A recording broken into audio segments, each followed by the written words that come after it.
میں مزید سن لیجئے کہ انسان کے جسم میں گناہ کرنے والے اعضاء 12 ہیں، 2 ہاتھ، 2 پاؤں، 2 کان اور 2 آنکھیں، یہ 8، پھر دماغ، زبان، دل اور شرمگاہ، 8 اور 4 12، یہ 12 اعضاء ہیں جو گناہ کرتے ہیں۔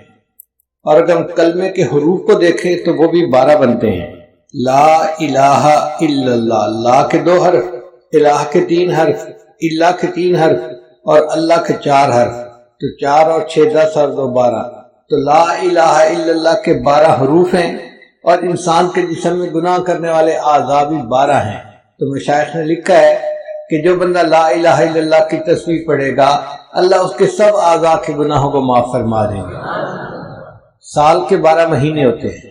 لا الہ الا اللہ کا ذکر کرنے والا بندہ جب اللہ کا ذکر کثرت کے ساتھ کرتا ہے تو اللہ 12 مہینوں کے گناہوں کو معاف فرما دیتے ہیں۔ حضرت یوسف علیہ السلام 12 بھائی تھے، 11 کوكبا، 11 بھائی تھے اور 12ویں یوسف علیہ السلام، تو کل 12 تھے بیٹے۔ مگر یوسف علیہ السلام کی برکت سے اللہ نے باقی سب بھائیوں کے گناہوں کو بھی معاف کر دیا تھا۔ یہ کلمہ طیبہ بھی ایسا ہے کہ اس کے پڑھنے کی وجہ سے اللہ تعالیٰ انسان کے 12 مہینوں کے گناہوں کو معاف فرما دیتے ہیں۔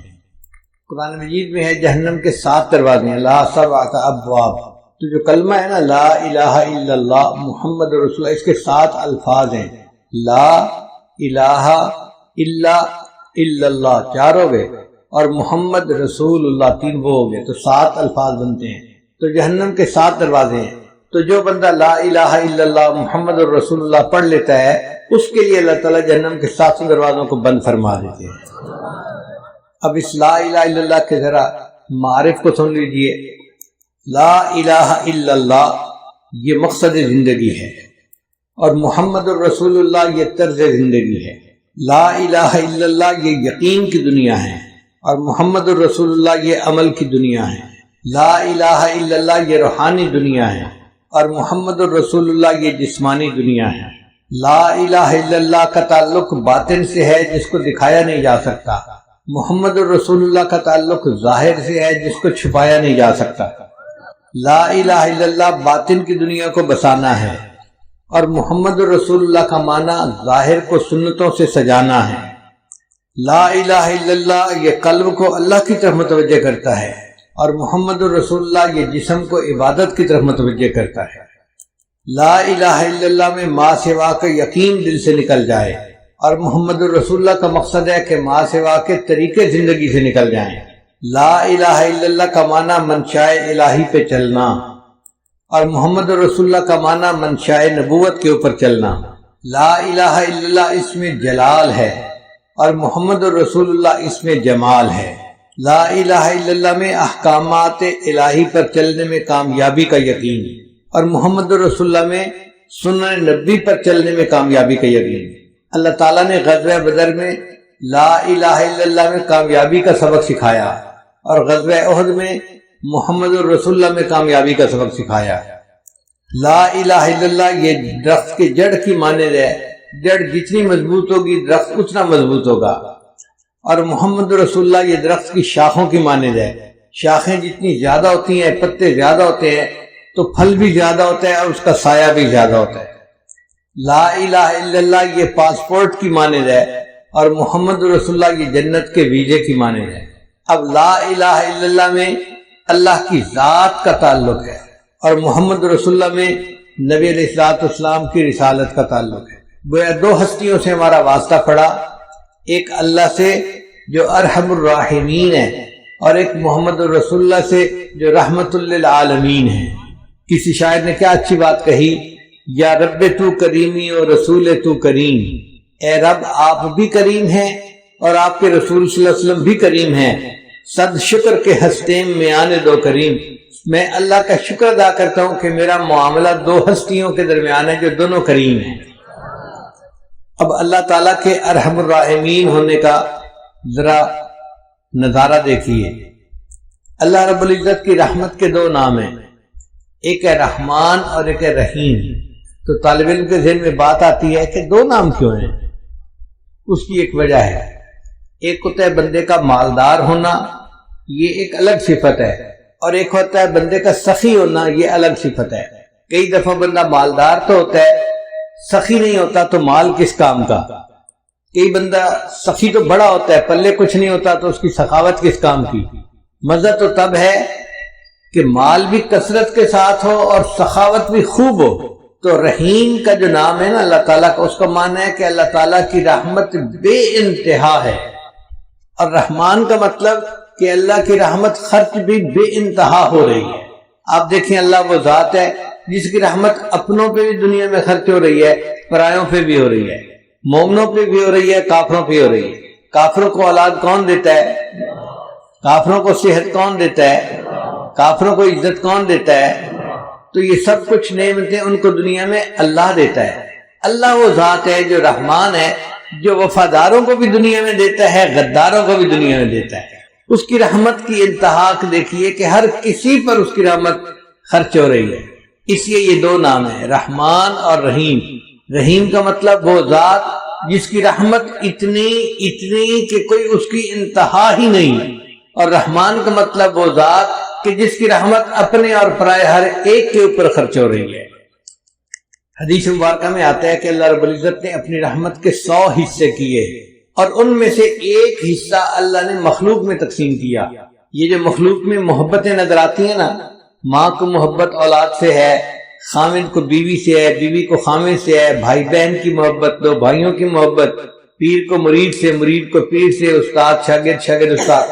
مخلوق میں جتنی محبتیں نظر آتی ہیں یہ اس ایک حصے کے آگے حصے در حصے ہیں جو ہمیں ملے ہیں۔ اب آپ غور کیجئے کہ اگر وہ کھرب حصہ جو کسی ایک ماں کے حصے میں آیا، اس کی وجہ سے ماں کو اولاد سے اتنی محبت ہوتی ہے، تو جس پروردگار کے پاس 100 حصے رحمت ہے، اس کو بندوں سے کتنی محبت ہوگی، ہم تو اس کا اندازہ ہی نہیں لگا سکتے۔ سچی بات تو یہی ہے کہ رحمت تو اللہ کے پاس ہے، یا پھر رحمت للعالمین کے پاس ہے، اور باقی تو سارے پانی کے بلبلے ہیں۔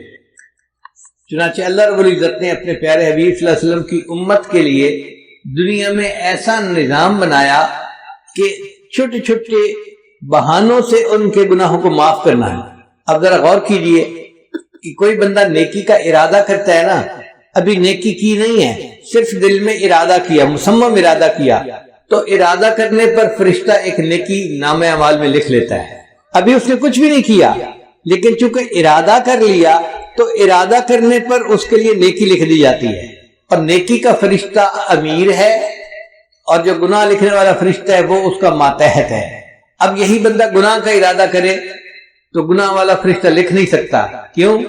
نیکی والا فرشتہ کہتا ہے بھی گناہ کیا تو نہیں نا، تمہیں کیا مسئلہ ہے، کیوں لکھ رہے؟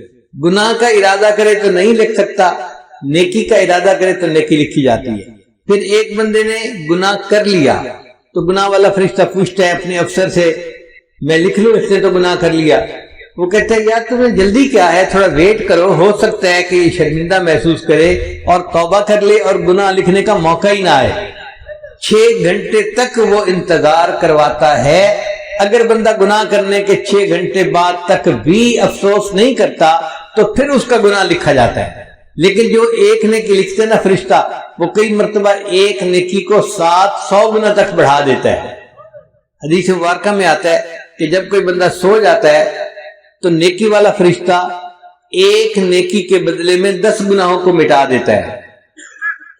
اب سوچئے کہ ہم تو سو رہے ہیں، لیکن نیکی والا فرشتہ ایک نیکی کے بدلے 10 گناہوں کو مٹاتا چلا جا رہا ہے۔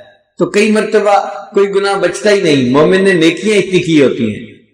حدیث مبارکہ میں آتا ہے، بخاری شریف کی روایت ہے کہ جس بندے نے دن میں 100 مرتبہ سبحان اللہ و بحمدہ پڑھ لیا، اللہ اس کے سب گناہوں کو معاف کر دیتے ہیں، اگرچہ اس کے گناہ سمندر کی جھاگ کے برابر کیوں نہ ہوں۔ اب بتائیے کتنا چھوٹا سا ذکر ہے، 100 مرتبہ یہ ذکر کرنے پر اللہ تعالیٰ بندے کے سب گناہوں کو معاف فرما دیتے ہیں، اگرچہ اس کے گناہ سمندر کی جھاگ کے برابر کیوں نہ ہوں۔ پھر اللہ تعالیٰ نے دل کی ندامت کو توبہ بنا دیا۔ ایک بندہ زبان سے کچھ نہیں بولتا، مگر غلطی کرنے کے بعد اپنے دل میں نادم ہوتا ہے، تو الندم توبۃ، وہ جو دل میں نادم ہوا، شرمندہ ہوا کہ سوری مجھے ایسے نہیں کرنا چاہیے تھا، میں غلطی کر بیٹھا، یہ دل سے نادم ہونا ہی اس کی توبہ ہے، اس پر اللہ گناہ معاف فرما دیتے ہیں۔ تو دیکھیے اللہ تعالیٰ بہانے ڈھونڈ رہے ہیں نا بندے کے گناہوں کو معاف کرنے کے۔ پھر اللہ تعالیٰ نے توبہ کے قبول ہونے کے لیے کوئی شرط متعین نہیں کی کہ یہ شرط پوری کرو گے تو توبہ قبول کریں گے۔ بندے نے توبہ کی، اللہ نے فوراً قبول فرما لیا۔ پھر جو بندہ بیمار ہو جاتا ہے تو بیماری کی وجہ سے اس کے گناہ معاف ہو جاتے ہیں۔ حدیث مبارکہ میں ہے کچھ لوگ بیمار ہوتے ہیں ان کے گناہ معاف ہو جاتے ہیں، اور جب بیماری سے صحت یاب ہوتے ہیں وہ اس طرح گناہوں سے پاک ہوتے ہیں جس طرح اس دن پاک تھے جب اس کی ماں نے ان کو جنم دیا تھا۔ بیماری کیا آئی؟ بندے کے لیے روحانی غسل کا سبب بن گئی۔ پھر دنیا میں کوئی پریشانی آتی ہے، مصیبت آتی ہے، بندے کو ٹھوکر لگے، گناہ معاف، حتیٰ کہ اگر اس کا چراغ جلتا ہوا بجھ جائے تو اس پر بھی گناہ معاف ہو جاتے ہیں۔ تو اتنی چھوٹی چھوٹی پریشانیوں پر اللہ گناہ معاف کرتے ہیں۔ ایسے لگتا ہے کہ اللہ کی رحمت تل گئی ہے کہ میں نے اپنے محبوب کے امتیوں کے گناہوں کو معاف کر دینا ہے۔ پھر کچھ لوگ گناہ کر لیتے ہیں مگر اس پر توبہ استغفار نہیں کرتے۔ اللہ تعالیٰ نے ایک اور سبب بنا دیا۔ حدیث مبارکہ میں آتا ہے کہ اللہ تعالیٰ مچھلیوں کو، پرندوں کو اور چیونٹیوں کو حکم فرماتے ہیں کہ تم ایمان والوں کے لیے استغفار کرو۔ وہ مچھلیاں پانی میں، پرندے ہوا میں اور چیونٹیاں اپنے بلوں میں مومنوں کے لیے استغفار کر رہی ہوتی ہیں، اور یہ تو زمین کی مخلوق تھی۔ اللہ تعالیٰ نے اس سے بھی اور بڑا کرم کیا، وَيَسْتَغْفِرُونَ لِمَنْ فِي الْأَرْضِ، اللہ فرشتوں کو حکم کرتے ہیں کہ جو مومن گناہگار خطا کر بیٹھے تم ان کے لیے استغفار کرو، میں گناہ معاف کر دوں گا۔ تو فرشتے بندوں کے لیے استغفار کرتے ہیں۔ پھر ایک دوست کی دعا پر اللہ تعالیٰ دوسرے دوست کے مغفرت فرما دیتے ہیں۔ پھر دیکھیے جمعہ کے دن اللہ تعالیٰ پورے ہفتے کے گناہوں کو معاف فرما دیتے ہیں۔ حدیث مبارکہ میں آتا ہے کہ رمضان مبارک میں اللہ تعالیٰ پورے سال کے گناہوں کو معاف فرما دیتے ہیں۔ جس بندے نے حج کیا یا عمرہ کیا، رجع کہ یوم ولدت امہ، وہ حج سے اس طرح واپس لوٹتا ہے جیسے اس دن گناہوں سے پاک تھا جب اس کی ماں نے اس کو جنم دیا تھا۔ اللہ اس طرح گناہوں سے بندے کو پاک کر دیتے ہیں۔ حدیث مبارکہ میں آتا ہے کہ جو عورت اپنے خامن سے حاملہ ہوتی ہے تو جس لمحے اس کو حمل ہوتا ہے زندگی کے پچھلے سب گناہوں کو اللہ معاف فرما دیتے ہیں۔ پھر وہ جب بچے کو جنم دیتی ہے تو بچے کو جس وقت جنم دیتی ہے دوبارہ اس کی زندگی کے سب گناہوں کو معاف کر دیا جاتا ہے۔ پھر وہ بچے کو دودھ دیتی ہے، پالتی ہے۔ اب یہ بچہ جب بولنے کے قابل ہوتا ہے، اگر یہ بچہ سب سے پہلے اللہ کا نام زبان سے نکالے، اللہ تیسری مرتبہ پھر اس کے زندگی کے سب گناہوں کو معاف فرما دیتے ہیں۔ تو اس سے تو پتہ چلتا ہے کہ اللہ تعالیٰ کی رحمت تل گئی ہے بندوں کے گناہوں کو معاف کرنے کے لیے۔ کا ربو کا فترضا، اے میرے محبوب صلی اللہ علیہ وسلم، اللہ تجھے اتنا عطا کرے گا کہ تو راضی ہو جائے گا۔ ہمارے مرشد عالم نے اس کا ترجمہ یوں فرماتے تھے سمجھنے کے لیے کہ وَلَسَوْفَ يُعْطِيكَ رَبُّكَ فَتَرْضَىٰ، اللہ تجھے اتنا دے گا کہ تو بس بس کرے گا۔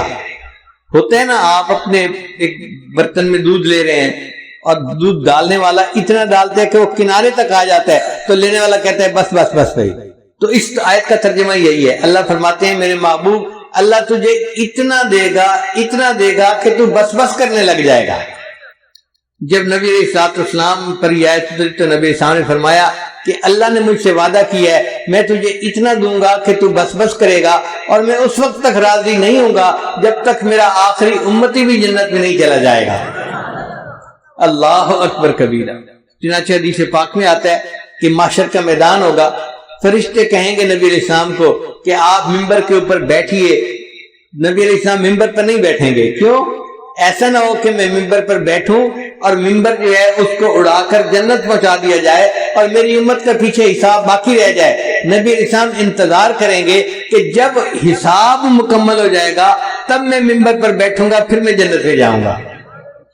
چنانچہ نبی علیہ السلام نے ایک پر تو دعا مانگی کہ یا اللہ میری امت کا حساب میرے سپرد فرما دیجیے۔ اللہ تعالیٰ نے پوچھا میرے محبوب صلی اللہ علیہ وسلم آپ ایسی دعا کیوں کر رہے ہیں؟ اللہ یہ دعا میں اس لیے کر رہا ہوں کہ میں نہیں چاہتا قیامت کے دن میری امت کے گناہوں سے باقی دنیا واقف ہو۔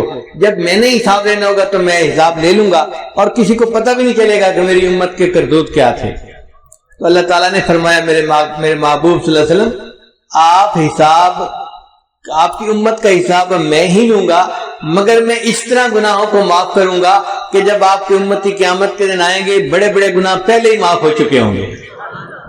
تو دیکھیے، سکرات موت سے گناہ معاف ہوتے ہیں، ضغطۂ قبر سے گناہ معاف ہوتے ہیں، قیامت کے دن کی جو وحشت ہوگی اس سے بھی امت کے گناہ معاف ہوں گے، اور امت جب نبی اسلام کے سامنے پیش ہوگی تو ان کے گناہ معاف ہو چکے ہوں گے۔ اور اگر کوئی رہ بھی گیا ہوگا تو حدیث پاک میں آتا ہے اللہ تعالیٰ ایک بندے کو بلائیں گے اور اس کے گرد نور کی چادر تان دیں گے، جیسے کنات لگا دی جاتی ہے نا، تو نور کی کنات لگ جائے گی۔ اب جب نور کی کنات لگ جائے گی تو باقی مخلوق کو کچھ پتہ نہیں چلے گا اندر کیا ہے، مگر اندر اللہ تعالیٰ اس بندے کو اس کے گناہ گنوائیں گے، یہ بھی گناہ کیا، یہ بھی کیا، یہ بھی کیا، وہ مانتا رہے گا حتیٰ کہ اس بندے کو یہ گمان ہوگا کہ آج میں جہنم سے نہیں بچ سکتا، میرا ایک ایک گناہ گنوایا گیا۔ جب اللہ سب گناہ گنوا دیں گے پھر فرمائیں گے کہ تو گناہ کرتا تھا مگر معافیاں بھی مانگتا تھا، ہم نے دنیا میں بھی تیری پردہ پوشی فرمائی اور مخلوق سے تیرے گناہوں کو اوجھل رکھا، ہم آج بھی تیرے گناہوں کو پردہ پوشی کرتے ہیں اور ان کو نیکیوں میں تبدیل کر دیتے ہیں۔ جب چادر ہٹے گی تو دنیا دیکھے گی کہ اس بندے کے نام اعمال میں کوئی گناہ ہی نہیں، تو لوگ کہیں گے شاید یہ انبیاء میں سے کوئی نبی ہے جس نے معصوم زندگی گزاری اور اس کے نام اعمال میں کوئی گناہ ہی نہیں، حالانکہ وہ نبی اسلام کی امت کا گناہگار امتی ہوگا۔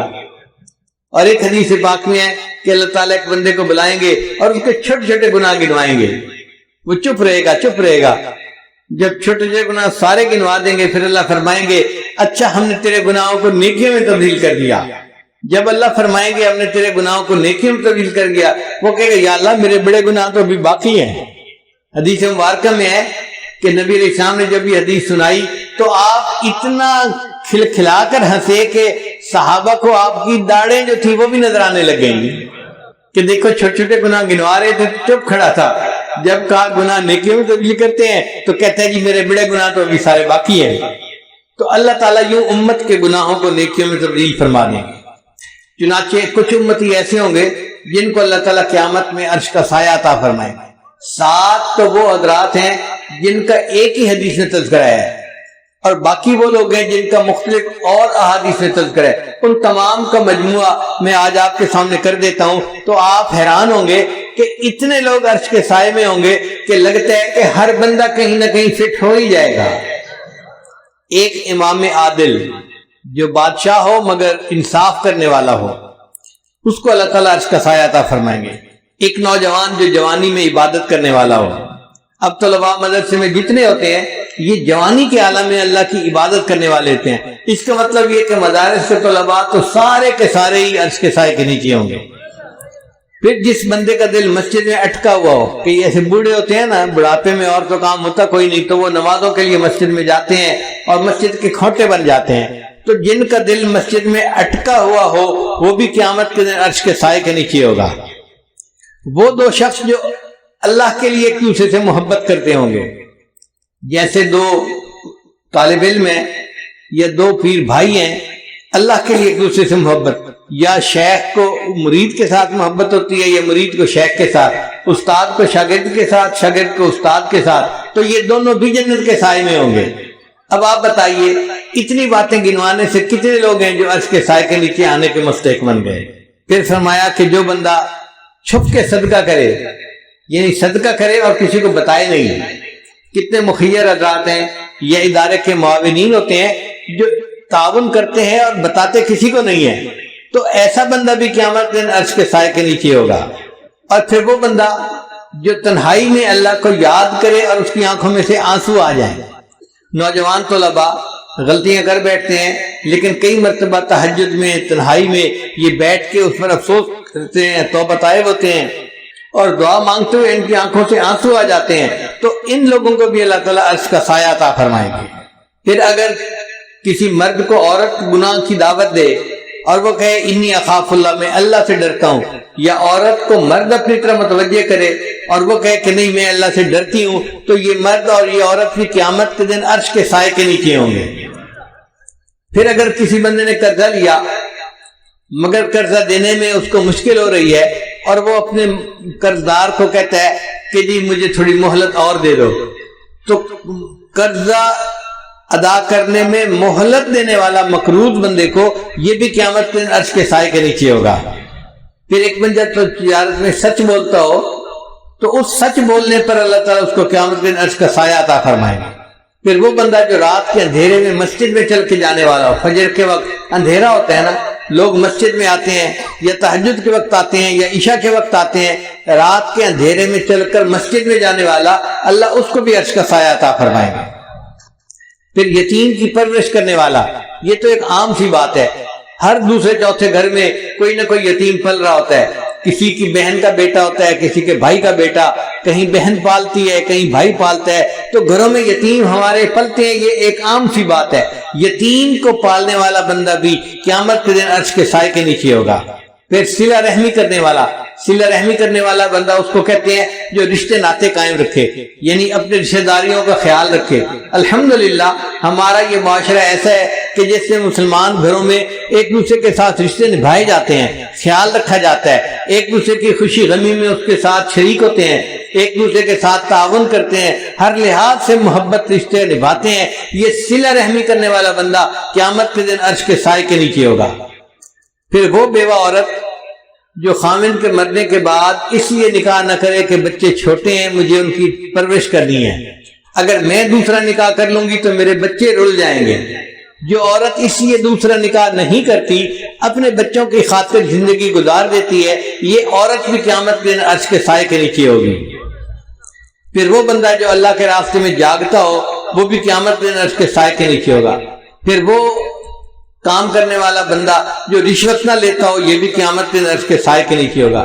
وہ بندہ جو سودی کاروبار نہ کرتا ہو، یہ بھی قیامت کے دن عرش کے سائے کے نیچے ہوگا۔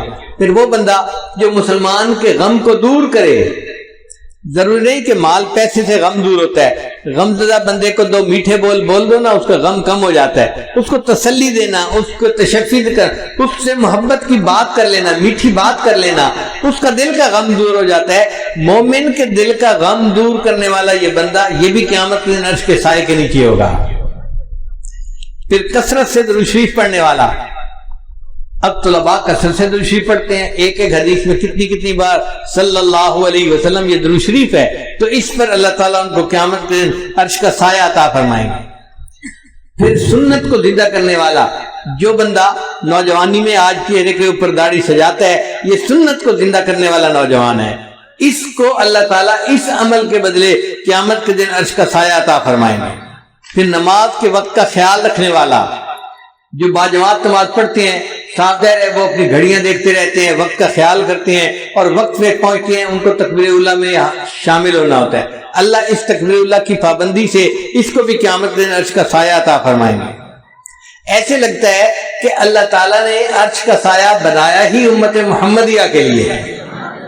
سچی بات تو یہ ہے کہ ہر بندہ کہیں نہ کہیں عرش کے سائے میں آنے والے لوگوں میں فٹ ہو جاتا ہے۔ تو رحمت للعالمین دیکھیے نبی علیہ السلام کی کہ انہوں نے اللہ سے دعائیں مانگی اور اللہ نے ان کی امت کے لیے ایسے آسانیاں فرما دی۔ نبی علیہ السلام امت کے لیے بہت دعائیں مانگا کرتے تھے۔ حدیث مبارکہ میں آتا ہے کہ نبی علیہ السلام نے ایک مرتبہ دریا کے کنارے نماز ادا فرمائی، سفر سے آ رہے تھے، تو جب آپ نے نماز پڑھی تو آپ نے دیکھا کہ ایک چڑیا آئی اور ریت کے 2-3 ذرات اس نے اپنی چونچ میں لیے اور دریا کے اوپر چل کے چلی گئی۔ پھر دوبارہ آئی، پھر اس نے 2-4 ذرات اپنی چونچ میں لیے، پھر اڑ کے چلی گئی۔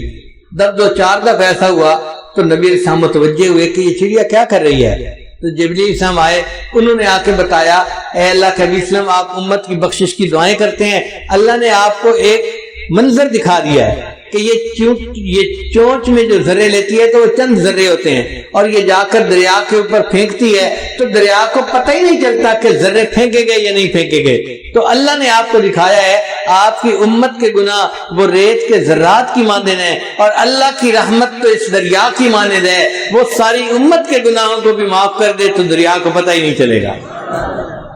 کہتے ہیں کہ ایک مچھر کسی بیل کے سینگ پہ بیٹھ گیا تھا، پھر اس نے اڑتے ہوئے اس سے سوری کی کہ سوری میں آپ کے سینگ کے اوپر بیٹھا رہا، تو بیل نے کہا او میاں مجھے تو پتہ بھی نہیں چلا کہ تو بیٹھا بھی تھا یا نہیں بیٹھا تھا۔ اگر مچھر کے وزن کا بیل کو پتہ نہیں چلتا تو ہمارے گناہوں کا اللہ کی رحمت کے سامنے کوئی حیثیت ہی نہیں ہے۔ اللہ چاہے تو سب کے گناہوں کو معاف فرما دے۔ اور اللہ تعالیٰ نے ایک وعدہ فرمایا ہے، یوم لا یخزی اللہ النبی والذین آمنوا معہ، قیامت دن اللہ تعالیٰ اپنے نبی علیہ السلام کو اور ان کے ساتھ جو ایمان لانے والے ہوں گے ان کو رسوا نہیں کرے گا۔ تو اللہ نے مومنوں سے وعدہ کیا ہے کہ وہ ان کو قیامت میں رسوا نہیں کرے گا۔ اب ہم نے کلمہ پڑھا، الحمدللہ کہ ہم مومن ہیں، تو اب ہمارے دل میں یہ پکا گمان ہونا چاہیے اس کلمے کی وجہ سے اللہ تعالیٰ ہمیں قیامت میں رسوا نہیں فرمائیں گے، ہمارے عیبوں کی پردہ پوشی فرما کے عرش کا سایہ عطا کریں گے اور بالآخر ہمیں جنت عطا فرمائیں گے۔ علماء نے لکھا ہے کہ نکاح جو ہوتا ہے نا، یہ ایجاب و قبول ہوتا ہے، دلہن کی طرف سے ایجاب اور خامد کی طرف سے قبول، تو وہ دلہن بن گئی۔ اسی طرح ایمان بھی ایجاب و قبول کی مانند ہے۔ جب نکاح ہوتا ہے نا تو دلہا دلہن کو لے کے اپنے گھر آ جاتا ہے کیونکہ ایجاب و قبول ہو چکا۔ جس نے کلمہ پڑھا، ایمان لے آیا، گویا اس نے اللہ کے ساتھ ایجاب و قبول کر لیا، اب اللہ اس بندے کو اپنے گھر جنت میں لے کر جائیں گے کلمے کی بنیاد پر۔ باقی عمل سارے ایک طرف رکھ دیں۔ جب تک بکے نہ تھے کوئی پوچھتا نہ تھا، جب تک بکے نہ تھے کوئی پوچھتا نہ تھا، تم نے خرید کر ہمیں انمول کر دیا۔ اللہ تعالیٰ قرآن میں فرماتے ہیں، ان اللہ اشتری من المؤمنین انفسهم واموالهم بان لهم الجنہ، اللہ نے مومنوں سے ان کے جان اور مال کو جنت کے بدلے میں خرید لیا ہے۔ تو اللہ ہمیں خرید چکے ہیں، جب خرید لیا ہے تو پھر اب وہ ہمیں رد نہیں کریں گے۔ کسی شاعر نے کہا، تو بعلم ازل مرادی دی، اے اللہ تو ازلی علم کے ساتھ مجھے دیکھتا ہے، دیدی آنکھ کے بعیب بخریدی، اے اللہ تو نے مجھے میرے عیبوں کے باوجود دیکھا اور مجھے پسند کیا، تبھی تو میرے ساتھ خرید کی ڈیل کی کہ میں نے بندوں سے ان کے جان مال کو خرید لیا ہے۔ تو بعلما ومن بعیب ہما، اللہ تو وہی علم والا ہے اور میں وہی عیبوں والا ہوں، رد مکن آنچ خود پسندی دی، اللہ اس کو رد نہ کر جسے تو ایک دفعہ پسند کر چکا ہے۔ تو اللہ رب العزت کی رحمت کی کوئی انتہا نہیں۔ چنانچہ حضرت شیخ عبد القادر جیلانی رحمۃ اللہ علیہ نے اللہ تعالیٰ کی رحمت کا درس دیا اور 18 سال تک درس دیتے رہے، روزانہ درس دیتے تھے، ہزاروں لوگ مجمع میں آتے تھے، اور آپ اللہ کی رحمت کے اوپر درس دیتے دیتے 18 سال گزر گئے۔ ایک دن آپ نے اللہ تعالیٰ کے جلال پہ بھی درس دے دیا۔ اب لوگوں نے جو جلال پہ درس سنا تو وہ تو اتنا روئے کچھ بے ہوش ہو گئے اور کچھ ایک کی تو جان ہی نکل گئی۔ جب یہ منظر ہوا تو اللہ تعالیٰ نے الہام کیا، عبد القادر جیلانی تو لوگوں کے سامنے میرے جلال کا تذکرہ کرتا ہے، یا اللہ میں نے 18 سال تیری رحمت کا تذکرہ کیا۔ اللہ نے جواب میں فرمایا، تو عبد القادر کیا 18 سال میں میری رحمت ختم ہو گئی تھی؟ جس پروردگار کی رحمت کی یہ انتہا ہو کہ 18 سال تذکرہ کرنے پر بھی رحمت ختم نہیں ہوتی، اس کی رحمت کا قیامت کے دن انعام ہوگا۔ چنانچہ اللہ تعالیٰ قیامت کے دن جو رحمت کے 100 حصے ہیں نا، تو 100 کے 100 حصوں کے ساتھ مومنوں کے ساتھ اپنا معاملہ فرمائیں گے۔ ماں کو اس 100 حصوں میں سے کوئی چھوٹا سا حصہ ملا ہوگا۔ کوئی ماں اپنے بچے کو تندور کی آگ میں ڈال سکتی ہے؟ حدیث مبارکہ میں نبی صاحب ایک جگہ پڑاؤ فرمایا تو وہاں ایک عورت تھی جو تندور پہ روٹیاں لگاتی تھی، وہ ملنے کے لیے آئی، کہنے لگی میں آپ سے ایک بات پوچھنا چاہتی ہوں، میں ماں ہوں، میں جب روٹیاں لگاتی ہوں میرا بچہ تندور کے قریب آتا ہے تو میں اس کو دور رکھتی ہوں، میں چاہتی نہیں کہ گرم ہوا بھی میرے بچے کو لگ جائے۔ اگر میں گرم ہوا بچے کو لگنا پسند نہیں کرتی تو اللہ تو بندے سے بہت محبت کرتے ہیں، وہ اپنے بندوں کو جہنم میں کیسے ڈالے گا؟ تو نبی علیہ السلام کی مبارک آنکھوں میں آنسو آ گئے۔ نبی علیہ السلام نے جواب دیا، اللہ تعالیٰ تو نہیں چاہتے کہ بندے جہنم میں جائیں، مگر جو اپنے پاؤں پہ خود کلہاڑی مارے اس کا کیا کیا جا سکتا ہے؟ وَمَا ظَلَمَهُمُ اللَّهُ وَلَكِنْ كَانُوا أَنفُسَهُمْ يَظْلِمُونَ، اللہ نے ان پہ ظلم نہیں کیا، انہوں نے اپنی جانوں پہ خود ظلم کیے ہیں۔ تو ہم گناہ کرتے ہیں اور پھر توبہ کرنا بھول جاتے ہیں، یہ ہماری کوتاہی ہوتی ہے، ورنہ اللہ تعالیٰ تو معاف کرنے کے لیے تیار ہے۔ ایک گناہ میرا ماں پیو ویکھے تے دیوݨ دیس نکالا، ایک گناہ میرا ماں پیو ویکھے تے دیوݨ دیس نکالا، تے لکھ گناہ میرا اللہ ویکھے تے وہ پردے پاون والا۔ اللہ لاکھوں گناہ بندے کے دیکھتے ہیں پھر بندے پہ پردے ڈال دیتے ہیں۔ جے ویکھاں اپنے عملہ وال تے کچھ نہیں میرے پلے، جے ویکھاں اپنے عملاں وال تے کچھ نہیں میرے پلے، جے ویکھاں تیری رحمت وال تے بلے بلے بلے۔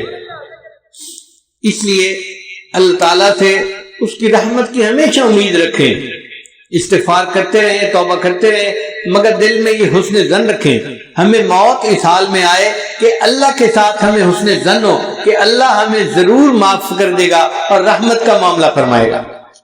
ہمارے علاقے کا ایک واقعہ ہے، میں سنا دیتا ہوں۔ ایک پیر صاحب آئے، قریب موچی والا ایک گاؤں ہے وہاں پہ، تو پیر صاحب نے سوچا کہ دیہاتی لوگ نماز بھی نہیں پڑھتے اور باقی نیک اعمال بھی اتنے نہیں کرتے، تو ان کو مسجد میں بلائیں اور تقریر کر کے ان کو نصیحت کی جائے۔ چنانچہ انہوں نے اعلان کروا دیا کہ بھئی لوگوں آؤ، آج پیر صاحب تقریر کریں گے اور لوگ ان کی تقریر سنیں گے۔ کوئی 100 کے قریب دیہاتی جمع ہو گئے۔ جب تقریر شروع ہونے لگی تو بوڑھا سا اٹھا، کہنے لگا پیر صاحب میں ان پڑھ جاہل جٹ بتان ہوں، اگر مجھے کوئی بات سمجھ نہ آئے تو کیا میں سوال پوچھ سکتا ہوں؟ ان کا ہاں پوچھ لینا۔ اب پیر صاحب نے بیان شروع کیا۔ پیر صاحب نے بیان کرتے ہوئے موت کا تذکرہ کیا، پھر حشر کا تذکرہ کیا، پھر انہوں نے کہا کہ دیکھو پل صراط ہوگی جو بال سے زیادہ باریک اور تلوار سے زیادہ تیز ہوگی۔ ہم بھی اپنے بچپن میں اپنے والدین سے یہی سنا کرتے تھے کہ پل صراط ہوگی جو بال سے زیادہ باریک اور تلوار سے زیادہ تیز ہوگی۔ تو جب پیر صاحب نے یہ کہا نا تو وہ بوڑھا کھڑا ہو گیا، کہنے لگا پیر صاحب میں تو لگتا ہے ایک کوڑے۔ ان کا نہیں کتابوں میں لکھا ہوا ہے، فلاں کتاب میں فلاں کتاب میں۔ تو کہتے ہیں اچھا لکھے ہوئے کتابیں؟ انہوں نے کہا لکھے ہوئے ہے۔ اکھے پیر صاحب موڑ ان آنکھوں چاہنا کہ اللہ سائیں دی پاٹ پاون دی نیت کا ہی نہیں۔ بھئی اگر بال سے زیادہ باریک ہے اور تلوار سے زیادہ تیز ہے تو پھر یوں کہو کہ اللہ تعالیٰ کی پار گزارنے کی نیت ہی نہیں ہے۔ خیر بات آئی گئی ہو گئی۔ پھر پیر صاحب نے تقریر شروع کی کہ بھئی نیکی کرو گناہوں سے بچو، اگر نہیں نیکی کرو گے گناہ کرو گے تو پہلے اللہ تمہیں دوزخ میں ڈالے گا اور جب سزا مل جائے گی اس کے بعد پھر تمہیں جنت میں اللہ تعالیٰ ڈالے گا۔ جب انہوں نے یہ بات کی تو بوڑھا پھر کھڑا ہو گیا، پیر صاحب میں نے لگتا ہے ایک کوڑ ہے۔ ان کا بھئی وہ کیسے؟ کہنے لگا پیر صاحب گل دسو، میرے گھر جو پڑا آوے تو میں انہوں 5-7 لتر مارا، موڑا کھاں بھجیا ککڑ کھا لیا اور کھا لی سی۔ اور پیر صاحب اللہ جنہوں بخشنے اس بخشی چھوڑنے اس کو ہی نہیں سزا دے گی اس نے۔ تو جیسے اس بوڑھے کو اللہ کی رحمت کے ساتھ اس نے ظن تھا نا کہ اللہ نے جب بخشنا ہے تو بخش ہی دینا ہے، اللہ کی رحمت کا اتنا ظہور ہوگا کہ ہمارے اندازے سے باہر۔ حضرت قاری محمد طیب رحمۃ اللہ لکھتے ہیں کہ اتنا ظہور ہوگا، اتنا ظہور ہوگا کہ ایک موقع آئے گا شیطان سر اٹھا کر دیکھے گا شاید میری بھی بخشش ہو جائے گی۔ شیطان کو بھی امید لگنے لگے گی کہ شاید میری بھی بخشش ہو جائے، اتنا اللہ کی رحمت کا ظہور ہوگا۔ مفسرین نے لکھا ہے کہ اللہ تعالیٰ بندوں کا حساب تو لیں گے جو ان کے حق ہیں۔ جب سب سے بندوں کے حساب حقوق العباد کا حساب لے لیا جائے گا تو فرشتے کہیں گے اللہ حقوق العباد کا حساب ہو چکا، اب صرف حقوق اللہ باقی ہیں۔ اللہ فرمائیں گے اچھا اگر صرف میرے حق باقی ہیں نا تو میں کریم ہوں، مجھے حساب لیتے ہوئے حیات ہی ہے۔ جس نے کلمہ پڑھا اس کو کہو کہ وہ چلا جائے جنت میں۔ ربما یود الذین کفروا لو کانوا مسلمین، یہ وہ وقت ہوگا جب ہر کافر دل میں یہ تمنا کرے گا کاش میں نے بھی کلمہ پڑھا ہوتا۔ اس وقت ہمیں احساس ہوگا کہ یہ کلمہ کتنی بڑی نعمت ہے جس کے پڑھنے پر اللہ نے ہمارے لیے جنت کے دروازے کھول دیے۔ ایک بزرگ لکھتے ہیں کہ قیامت کے دن اللہ تعالیٰ گناہگاروں میں اپنی رحمت کو تقسیم کریں گے تو فرشتے پوچھیں گے یا اللہ اب کس بندے کو کتنی رحمت دینی ہے؟ تو ہو سکتا ہے اللہ تعالیٰ قانون یہ بتا دے کہ بھئی جس کے گناہ جتنے زیادہ ہیں اس کو رحمت بھی اتنے حساب سے دے دو، تو جو زیادہ گناہگار ہوں گے نا اس کو زیادہ رحمت میں سے حصہ ملے گا۔ بے گناہوں میں چلا زاہد جو اس کو ڈھونڈنے، بے گناہوں میں چلا زاہد جو اس کو ڈھونڈنے، مغفرت بولی ادھر آ میں گناہگاروں میں ہوں، وہ کرشمے شان رحمت نے دکھائے روز حشر، چیخ اٹھا ہر بے گناہ میں بھی گناہگاروں میں ہوں۔ اتنا اللہ کی رحمت کا ظہور ہوگا کہ بے گناہ بھی کہہ اٹھیں گے میں بھی گناہگار ہوں، مجھے بھی رحمت میں سے حصہ چاہیے۔ چنانچہ حضرت معاذ رضی اللہ عنہ کہتے ہیں کہ نبی علیہ الصلوۃ والسلام نے مجھے بلا کر کہا کہ اے بچے کیا تم جانتے ہو کہ اللہ کا بندوں پر کیا حق ہے اور بندوں کا اللہ پر کیا حق ہے؟ وہ کہتے ہیں کہ میں نے کہا کہ اللہ کے رسول آپ مجھے بتا دیجئے. فرمانے لگے کہ اللہ کا بندوں پر یہ حق ہے کہ بندے اس کے ساتھ کسی کو شریک نہ بنائیں، توحید کے اوپر پکے رہیں، اور جو بندہ توحید کے اوپر پکا رہے اس کا حق اللہ پہ یہ ہوتا ہے کہ اللہ اس کو جنت عطا فرما دے. ما من احد یشہد اللہ الہ الا اللہ وان محمد رسول اللہ صدقا من قلبہ الا حرمہ اللہ علی النار. یہ بخاری اور مسلم کی روایت ہے کہ جو بندہ دل کی سچائی کے ساتھ لا الہ الا اللہ محمد رسول اللہ پڑھ لیتا ہے اللہ تعالیٰ دوزخ کی آگ اس کے اوپر حرام کر دیتے ہیں.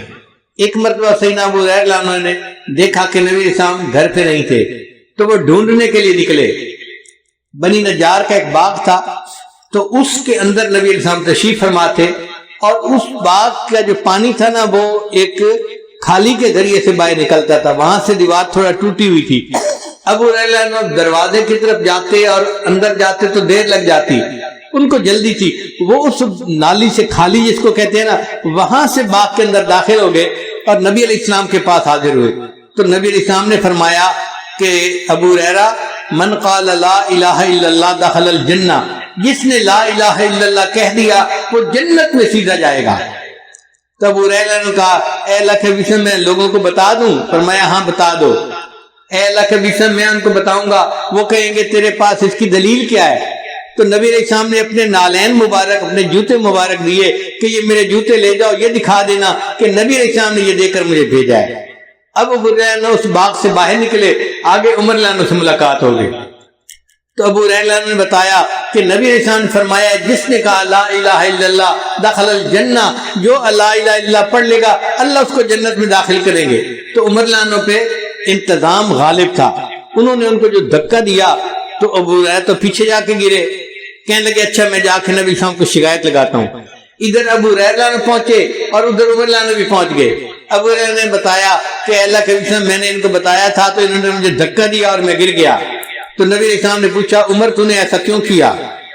تو عمر رضی اللہ عنہ نے جواب دیا اخشى ان يتكل الناس علیہا، اے اللہ کے نبی مجھے ڈر ہوا کہ اگر اس طرح کھول کے بتا دیں گے کہ لا الہ الا اللہ کہنے پر جنت مل جائے گی تو پھر لوگ عمل کرنے سے پیچھے رہ جائیں گے، سستی کریں گے. اس لیے میں نے کہا تھا کہ فخلہم یعملون، تو اس بات کو نہ کر، لوگوں کو عمل کرنے دے. تو واقعی بات ایسی ہے. نبی علیہ السلام نے یہ بات سن کے ثبوت فرما لیا. ایک واقعہ میں نے کتابوں میں پڑھا تھا حضرت شبلی رحمۃ اللہ علیہ کا، لیکن میں اس کو نقل کرنے سے ڈرتا تھا. ایک مرتبہ رائے وینڈ کے سالانہ اجتماع میں حضرت مولانا محمد مسلم، مولانا محمد اسلم ملتانی، انہوں نے یہ واقعہ سنایا رائے وینڈ کے سالانہ اجتماع میں.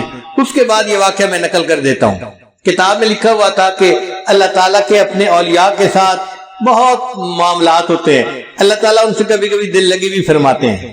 تو ایک مرتبہ اللہ تعالیٰ نے شبلی پر الہام فرمایا شبلی کیا تو چاہتا ہے کہ میں تیرے عیب لوگوں پر واضح کر دوں، تجھے دنیا میں کوئی منہ لگانے والا نہ رہے؟ شبلی کیا تو چاہتا ہے کہ میں تیرے عیب لوگوں کے اوپر ظاہر کر دوں تو تجھے دنیا میں کوئی منہ لگانے والا نہ رہے؟ وہ بھی آگے ناز کے انداز میں تھے، کہنے لگے اللہ کیا تو چاہتا ہے کہ میں تیری رحمت کھول کر لوگوں کو بتا دوں تجھے دنیا میں کوئی سجدہ کرنے والا نہ رہے؟ جب یہ الہام ہوا، جب یہ بات کی تو فوراً الہام ہوا شبلی نہ تو میری بات کہنا نہ میں تیری بات کہتا ہوں. تو واقعی اگر اللہ تعالیٰ کی رحمت کا ہمیں صحیح پتہ چل جائے تو ہم تو سستی میں پڑ جائیں کہ اللہ نے معاف تو کر ہی دینا ہے. اس لیے جو لگا ہوا ہے وہ لگا رہے اور معافی مانگتا رہے، کیونکہ گناہ کر کے معافی نہ مانگنا اس کا بڑا نقصان یہ ہے کہ موت کے وقت ایمان سلب کر لیا جاتا ہے. تو گناہ کرنے کے بعد پھر اس پر رونا دھونا یہ ہماری ذمہ داری ہے. اگر ہم روتے رہیں گے، دھوتے رہیں گے اور ایمان کے اوپر موت آ گئی تو آپ سمجھیں کہ انشاءاللہ اللہ تعالیٰ اس کلمے کی برکت سے ہمیں بالآخر جنت عطا فرمائیں گے. ایک اور حدیث مبارکہ سن لیجئے. حضرت ابو ذر غفاری عنہ حاضر خدمت ہوئے نبی السلام کی. نبی السلام آرام فرما کر اٹھے تھے تو نبی السلام نے انہیں بتایا کہ جبریل السلام میرے پاس خوشخبری لائے کہ جو شخص لا الہ الا اللہ محمد رسول اللہ کہے پھر اسی عقیدے پر اس کی موت آئے وہ جنت میں داخل ہوگا. جب نبی السلام نے یہ بتایا تو ابو ذر غفاری عنہ نے آگے سے سوال کیا اے اللہ کے نبی صلی اللہ علیہ وسلم وَإِن سَرِقَ وَإِن زَنَا وَسَرِقَ، کیا اگر اس نے چوری کی اور زنا کیا پھر بھی جنت میں جائے گا؟ نبی صلی اللہ علیہ وسلم نے فرمایا ہاں پھر بھی جنت میں جائے گا۔ انہوں نے پھر دوسری دفعہ پوچھا، نبی صلی اللہ علیہ وسلم نے پھر یہی جواب دیا۔ انہوں نے تیسری دفعہ پوچھا، نبی صلی اللہ علیہ وسلم نے پھر جواب دیا۔ پھر انہوں نے چوتھی مرتبہ پوچھا، نبی صلی اللہ علیہ وسلم نے فرمایا ہاں پھر جنت میں جائے گا اگرچہ ابو ذر کی ناک خاک آلود ہو۔ یعنی جس نے کلمہ پڑھا اگر وہ چوری اور زنا جیسا جرم بھی کر بیٹھا اور وہ اللہ سے معافیاں مانگتا ہے، استغفار کرتا ہے، تو وہ جنت میں جائے گا اگرچہ ابو ذر کی ناک خاک آلود ہو۔ اس کا مطلب یہ کہ یہ کلمہ ایسی نعمت ہے کہ اگر ہم اللہ کے ساتھ حسن ظن رکھیں گے، اللہ کی رحمت کی امید دل میں رکھیں گے اور اللہ سے مانگتے رہیں گے تو کلمے کی برکت سے اللہ ہمیں جنت عطا فرمائے گا۔ اس لیے کہتے ہیں اللہ جتنی تیری بڑی ذات اتنی بڑی میری آس۔ اللہ یہ فکرہ ذرا ذہن میں ایک دفعہ کہہ دیجئے، اللہ جتنی بڑی تیری ذات اتنی بڑی میری آس۔ اللہ جتنی بڑی تیری ذات اتنی بڑی میری آس۔ تیری ذات جتنی بڑی ہے میری تیرے ساتھ آس بھی اتنی بڑی ہے۔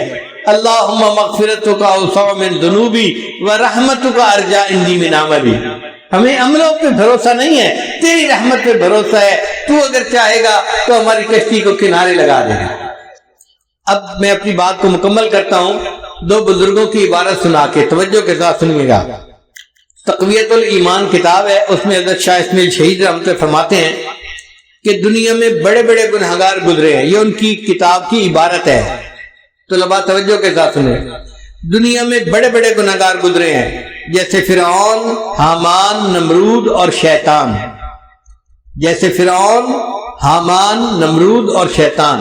اگر کوئی شخص ساری دنیا کے گناہوں کا ارتکاب کر لے مگر توحید کے اوپر قائم رہے کہ اللہ کے ساتھ کسی کو شریک نہیں بناتا تو اس کے سارے گناہ معاف کر دیے جائیں گے۔ یعنی بندہ توحید کے اوپر پکا رہے، ساری دنیا کے گناہ بھی اگر کر لے اللہ اس توحید کی برکت سے اس کے سارے گناہوں کو معاف فرما دیں گے۔ اور دوسرے بزرگ ہیں حضرت مجد لسانی رحمۃ اللہ علیہ، وہ اپنے مکتوب میں فرماتے ہیں اور عجیب لکھتے ہیں، فرماتے ہیں اس فقیر کو محسوس ہوا ہے کہ اگر سارے عالم کو صرف ایک مرتبہ کلمہ پڑھنے پر بخش دے تو اس کی بھی گنجائش موجود ہے۔ یعنی ساری مخلوق کے تمام گناہوں کو اللہ ایک مرتبہ کلمہ پڑھنے پر معاف کر دے تو اس کی بھی گنجائش موجود ہے۔ اب آپ بتائیے یہ کلمہ پڑھنا کتنی بڑی نعمت ہے کہ ایک مرتبہ کلمہ پڑھنے پر اللہ ساری مخلوق کے سارے گناہوں کو معاف کر دے تو اس کی بھی گنجائش موجود ہے۔ اگر یہ کلمہ اتنا اعلیٰ ہے تو بھئی ہمیں بھی چاہیے کہ ہم دن میں رات میں آتے جاتے چلتے پھرتے لا الہ الا اللہ، لا الہ الا اللہ، لا الہ الا اللہ اس کا ذکر کرتے رہیں تاکہ اللہ تعالی ہمارے بھی گناہوں کو معاف فرما دے۔ علامہ اقبال کا کلام میں آپ کے سامنے پڑھتا ہوں۔ خودی کا سر نہا چھپا ہوا راز، خودی کا سر نہا لا الہ الا اللہ، لا الہ الا اللہ، خودی ہے تیغ فساں، تیغ کا مطلب تلوار اور فساں کا مطلب گرائنڈر جس کے ساتھ تلوار چاقو کو تیز کرتے ہیں، اس کو فساں کہتے ہیں فارسی میں۔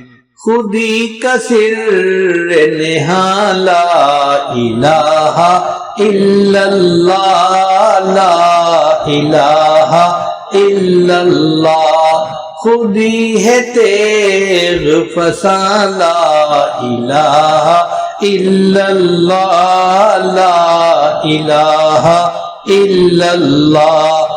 یہ دور اپنے براہیم کی تلاش میں ہے، یہ دور اپنے براہیم کی تلاش میں ہے، صنم کدا ہے جہاں، صنم کدا ہے جہاں، لا الہ الا اللہ، لا الہ الا اللہ۔